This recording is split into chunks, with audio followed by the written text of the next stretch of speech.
1999년 영국에서 실제로 있었던 일이라고 합니다.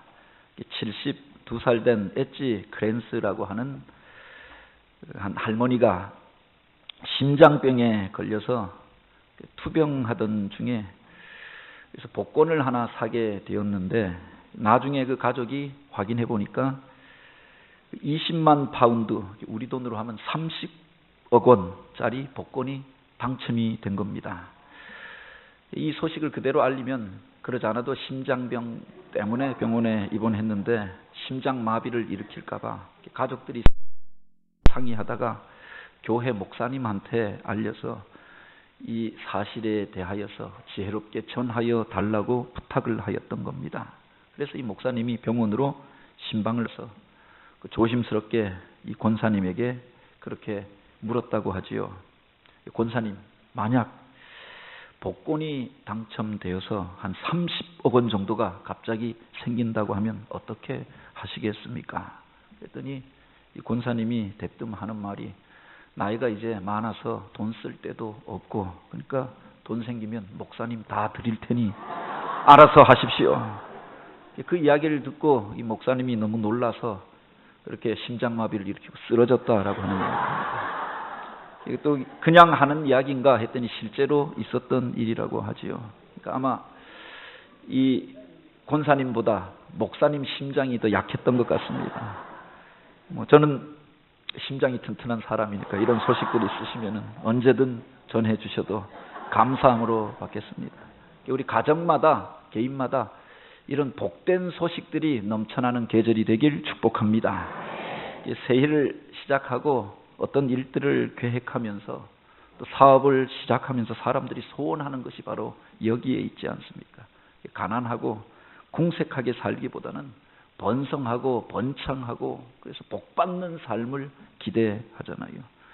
번창이라고 하는 말은 번성할 번자에 창대할 창. 그래서 번성하여서 30배, 60배, 100배 아니 1000배, 10,000배의 결실을 맺어가고 수많은 열매와 알갱이가 그렇게 맺혀지는 것을 번성이라고 하고 창대라고 하는 것은 그 땅이 점점 넓어져서 영향력이 나타나고 그래서 작게 시작하여졌는데 큰 기업을 이루고 또 약한 중에 시작하여졌는데 강하여지고 또 많은 사람들이 우러르는 그런 상태를 가리켜 창대라고 하는데 이것을 합해서 번창이라고 말하는 겁니다.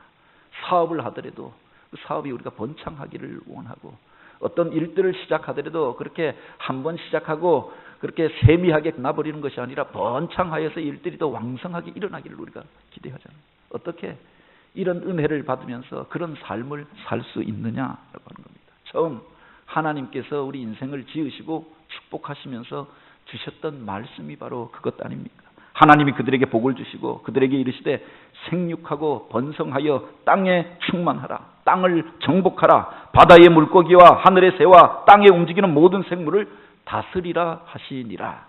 이것을 가리켜서 우리가 문화 명령이라고 이야기합니다.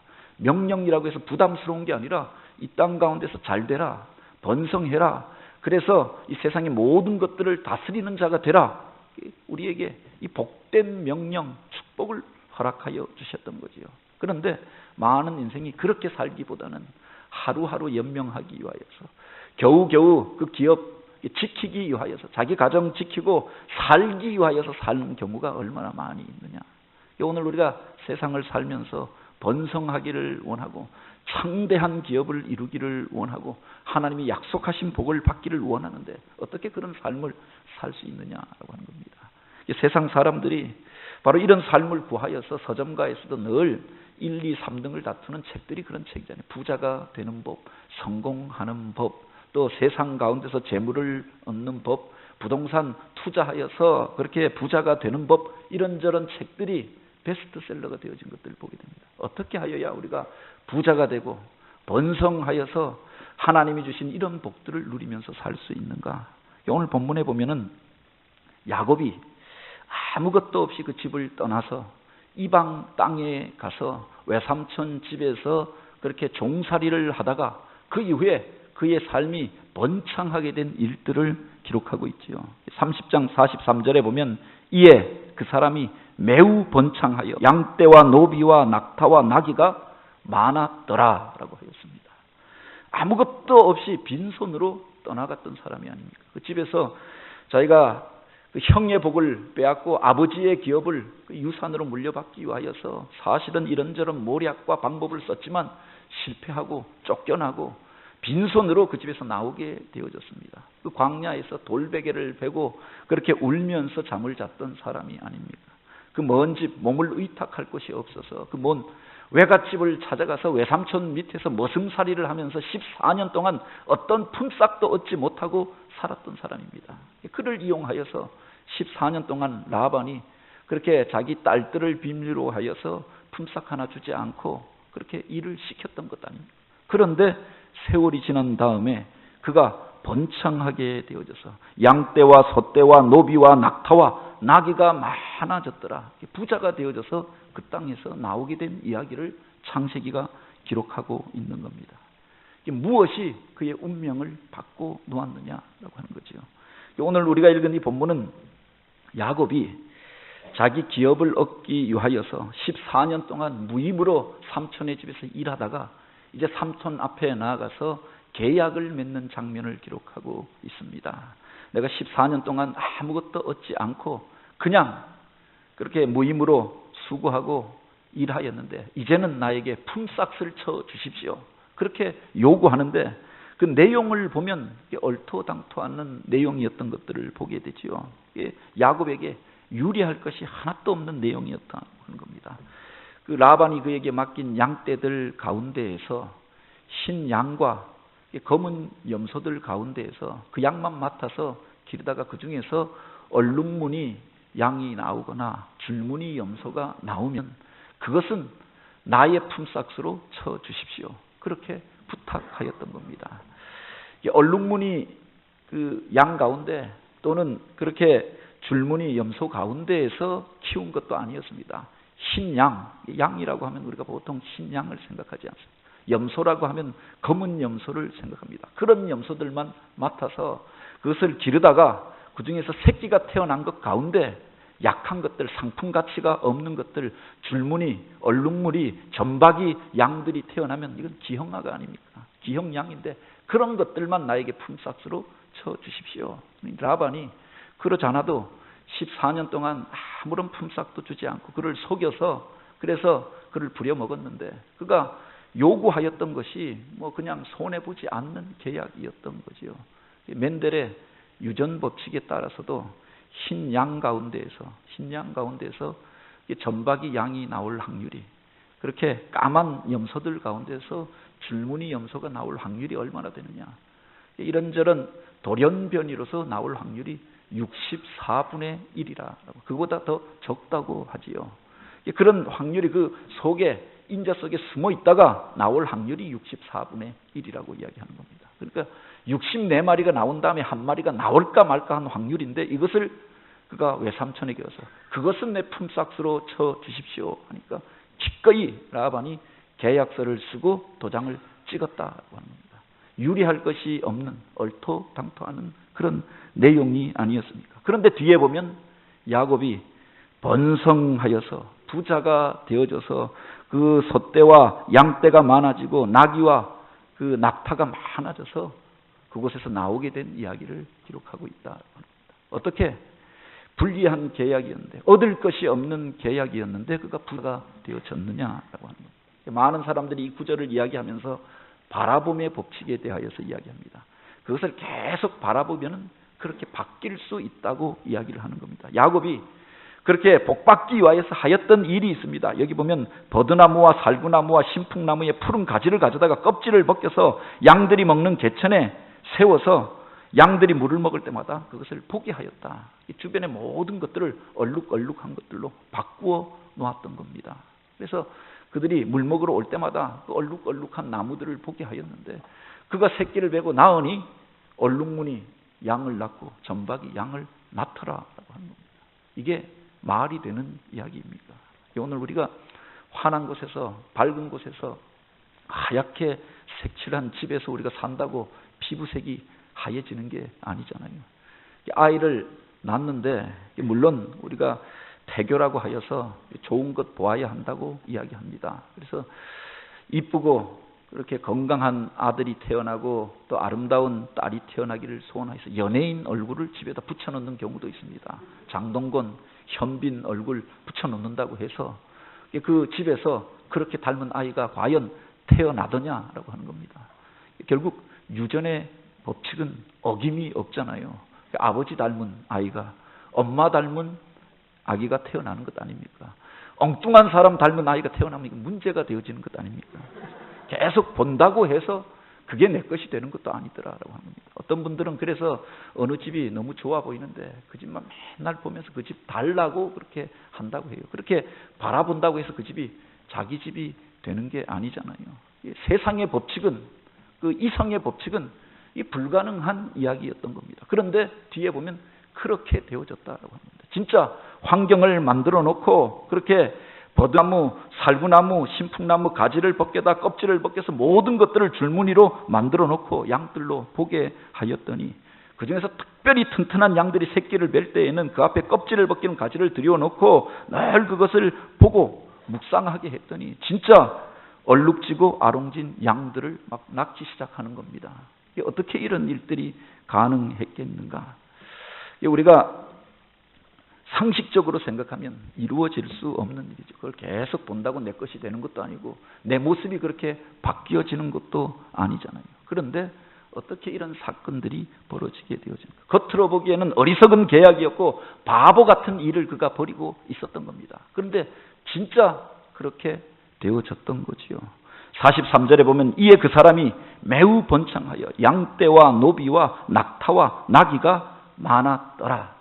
어떻게 이런 일이 가능하였는가? 이 내용을 잘 들여다보면은 야곱이 라반에게 이런 불공정하고 불합리해 보이는 계약을 제안하였던 이유가 있습니다. 라반이라고 하는 사람은 철저하게 현실주의적인 사람이고 계산적인 사람이었죠. 자기가 손해보는 계약은 하지 않는 사람이었던 것 아닙니까? 오죽하면 자기 딸을 빈미로 하여서 야곱을 그 집에서 머슴살이 하는데 14년 동안 품삯 주지 않고 부려먹었겠는가? 그것도 속여서, 그래서 그곳에서 마지 못하여서 그렇게 일할 수밖에 없는 상황을 만들었던 것 아닙니까? 그런데 그가 자기에게 유리한 계약서를 가지고 갔다고 하면 라반이 그 계약서에 도장을 찍었겠는가?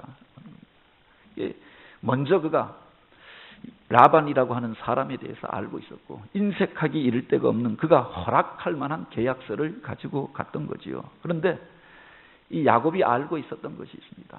복의 세계라고 하는 것, 복받을 만한 일들이 어떻게 시작되어지는가라고 하는 것을 그가 알고 있었다라고 하는 거죠.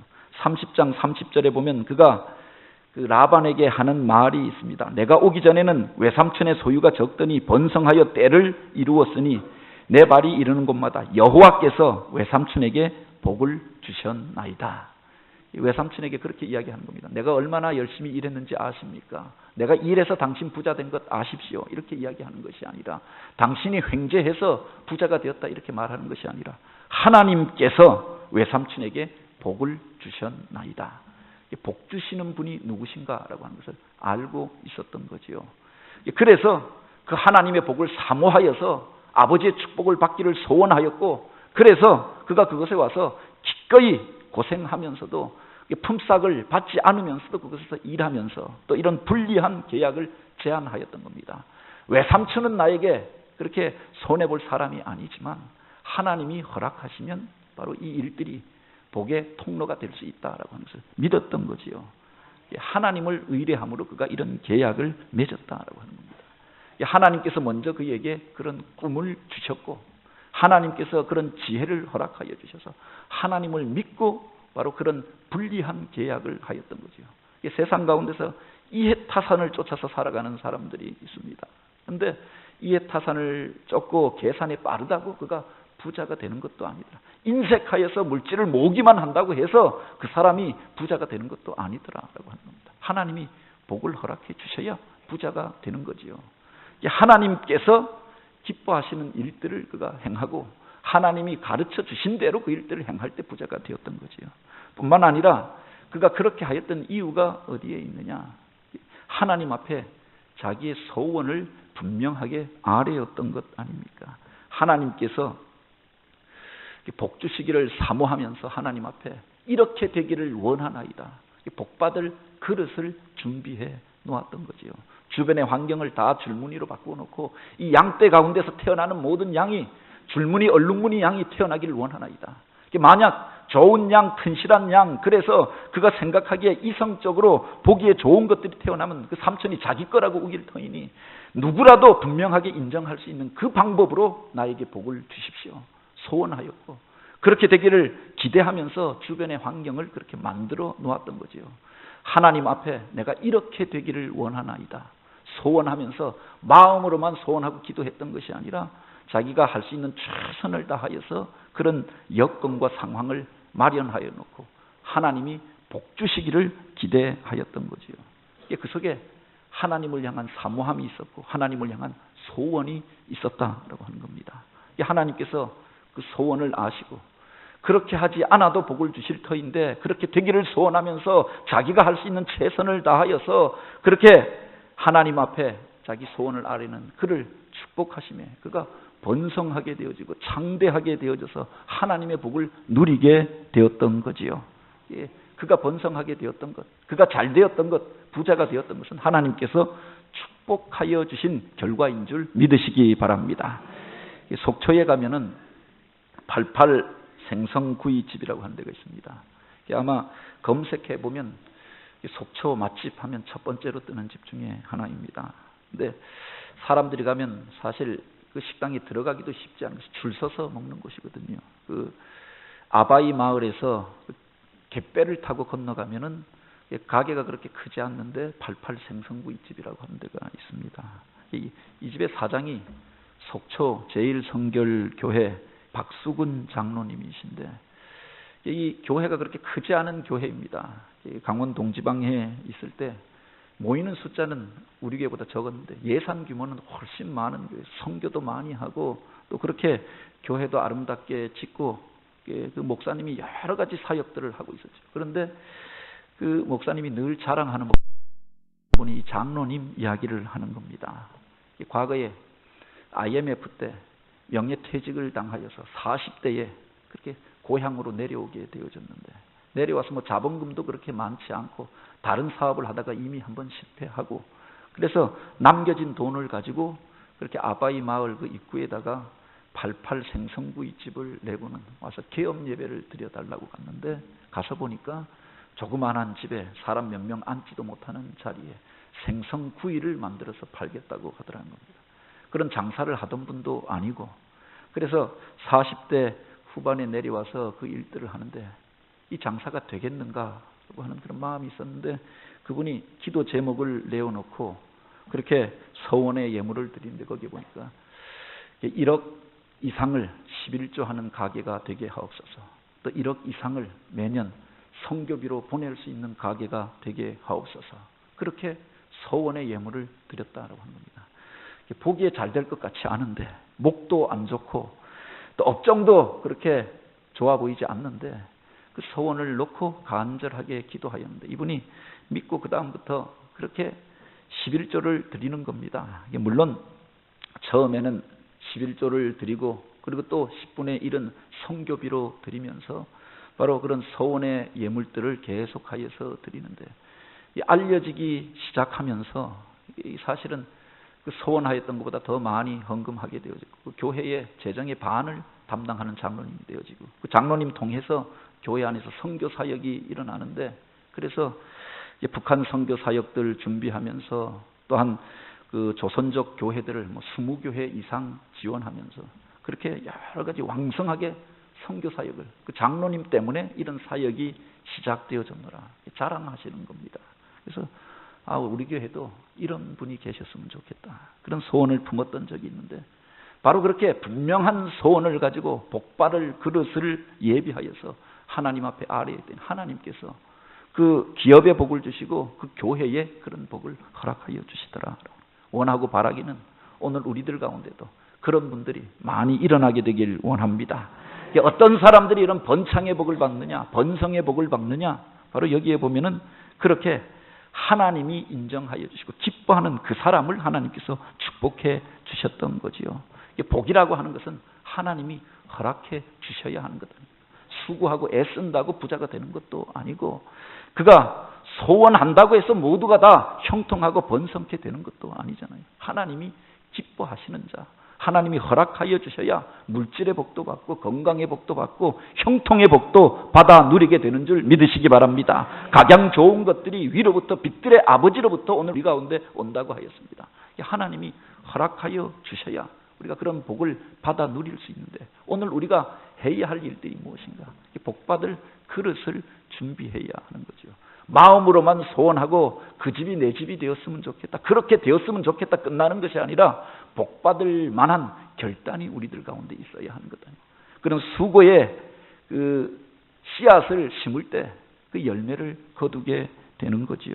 어떤 사람이 로또 복권에 당첨되게 해달라고 날마다 주의 전에 나와서 그렇게 기도했다고 합니다. 이 복권에 당첨되면은 내가 반은 선교비로 쓰고 그렇게 반은 그렇게 우리 가정 일구는 데 쓰고 그렇게 하겠습니다. 이 복권에 당첨되게 해달라고 날마다 기도하는데 어느 날 이 꿈속에서 하나님의 음성을 듣게 되었다고 합니다. 그래도 아무리 그래도 내가 복권은 사야 당첨되게 해줄 게 아니냐. 복권은 사지 않고 복권 당첨되게 해달라. 그렇게 어리석게 살아가는 이들이 얼마나 많이 있습니까? 지난번에 우리 정진원 장로님이 석과불식이라고 하는 한자 성어를 가르쳐 주셨는데 씨앗을 심어야 가을에 거둘 것이 있잖아요. 아무리 배고프더라도 힘들더라도 씨앗을 심어야 가을이 되어져서 이 추수의 계절에 그것을 거두게 되는 것 아닙니까? 복받을 그릇을 준비해야 그 열매를 얻게 되어지는 거죠. 오늘 우리는 하나님 앞에서 어떻게 그 씨앗을 심고 있는가? 어떻게 그 그릇을 준비하였는가? 하나님이 기뻐하는 그릇들을 준비하였을 때 하나님께서 복을 주셨던 거지요. 하나님의 때에 하나님께서 야곱을 축복하여 주십니다. 14년 동안 그는 실패한 인생이었습니다. 그 전에 그가 인간적으로 노력하였던 것은 다 실패로 돌아갔고 그 삼촌에게 더 강한 사람 만나서 쏘가서 14년 동안 무힘으로 일할 수밖에 없었던 사람입니다. 그런데 그가 이제 하나님 앞에 소원을 품고 하나님 앞에 자기의 소원을 아뢰잖아요. 주변의 환경들을 복받을 그릇을 준비하여 놓고 이렇게 되기를 원하나이다. 그리고 자기의 일에 최선을 다하였더니 이제 환경이 바뀌어지고 삶의 운명이 바뀌어져서 가난하던 자가 부자가 되어지고 아무것도 없던 사람이 번성하여서 소떼와 양떼와 노비와 낙타와 그 나귀떼가 많아져서 번성한 모습으로 자기 고향으로 돌아오게 되어졌던 거죠. 원하고 바라기는 오늘 우리들 가운데 바로 이와 같이 번성케 되어지는 사람들이 많아지길 원합니다. 우리 교회가 번창하여서 더 많은 사역들을 감당하게 되길 원합니다. 교회 안에서도 여러 가지 사역들이 번성하여서 이 땅 가운데서 하나님이 기뻐하시는 일들을 우리 교회가 또한 감당하게 되길 원합니다. 하나님께서 어떤 때 우리를 번창하게 하여 주시는가? 하나님을 의뢰하고 기도할 때 기도만 하고 끝나는 것이 아니라 복받을 그릇을 준비하여 놓고 오늘 우리의 최선을 다하여서 하나님 앞에 나아가고 맡기고 하나님 앞에 구할 때 하나님께서 오늘 우리를 새롭게 하여 주실 것입니다. 이런 일들이 가정마다 또 우리 교회 안에 각 기관마다 나타나게 되길 주님의 이름으로 축복합니다. 기도드립니다. 하나님,